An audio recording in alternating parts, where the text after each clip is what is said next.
GD. This is the Great Wall, Sun Temple Wall at Ollantaytambo in Peru. I covered, like I did a now and then video, but thanks to Peter from Norway, he found some extra cool pictures and a very interesting illustration that was done in the 1840s. And so I just want to have a quick look at this wall again and compare it.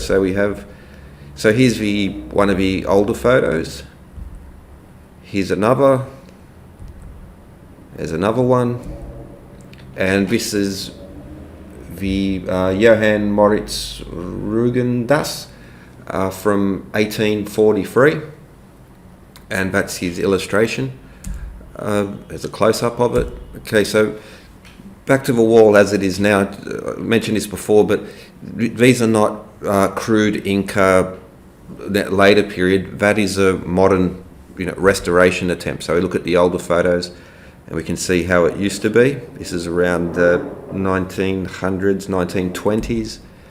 There's another. And it hasn't always stayed the same. You can see that, for instance, that where the fella is sitting there, that large block between him. Well, that's changed. And here's another photo there as well. So you can see that, there's been a bit of happenings in that time. That's what I've already mentioned in the video before. So again, if you hear this, a crude Inca work restoration, well, it's like Sacsayhuaman. The crude Inca work is a modern restoration. But now we look on the side of the wall there, you can see the mountains off in the distance behind.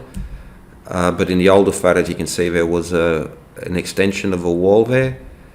With better photos, you can see, and it was not I originally thought it was a solid block, but with the better photos, thanks from Peter, you can see that it is masonry block work, stones piled up, and there we just get an idea of how far it used to extend, at least up until that period in time. And back to that old illustration there again, you can see, well, obviously if it was there in the early 1900s, it would have probably still been there in the mid 1800s. But the interesting thing that I want to point out is, and say now, as it is now, notice the zigzag along the top of the wall there. It isn't parallel. That was sort of what was going on there. Well, again, that's how it used to be. You can see it's been that way for quite a while.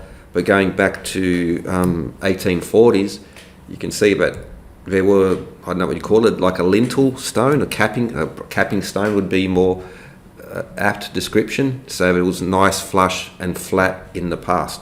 And so somewhere between 1840s and Hiram Bingham around about 1900, they were toppled, removed.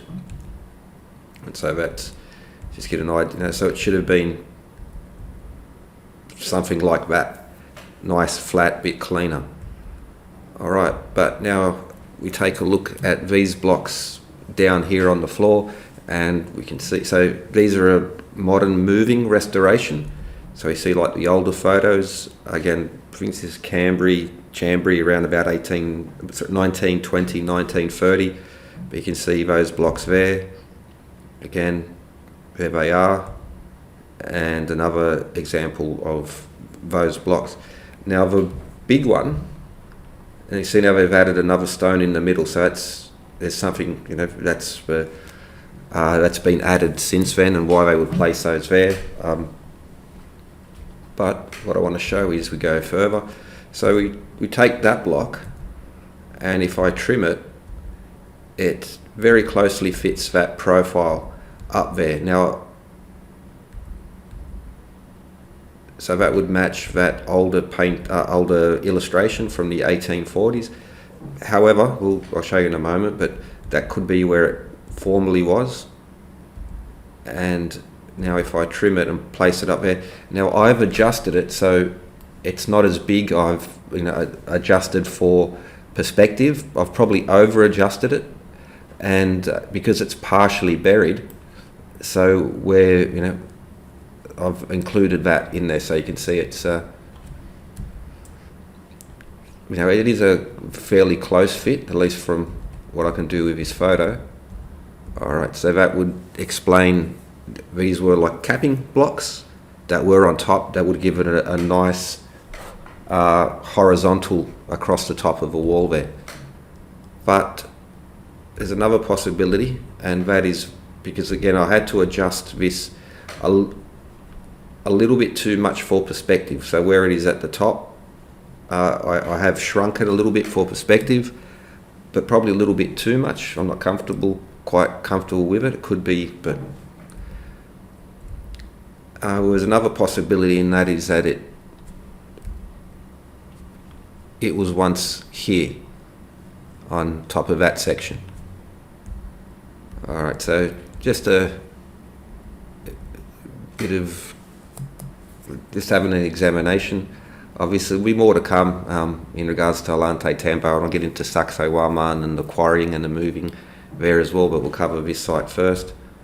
And so if you look at the old photos, they'll tell us a lot, and will contradict the more modern narratives that this, was one of the arguments is that, well, they have crude rough stone on top. If it's on top, therefore the Inca built, because the Inca apparently couldn't do any decent stonework, and the Inca must have restored it and renovated it, and because they did this crude work underneath.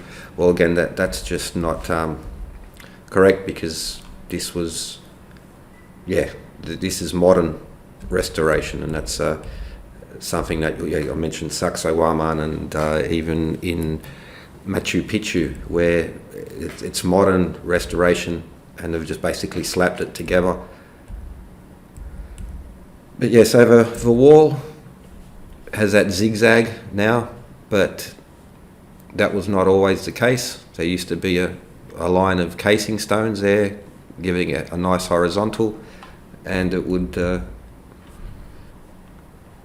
these blocks here are the likely ones that were formerly forming the casing stone at the top. Especially this profile fits nicely. The size of the blocks is very close.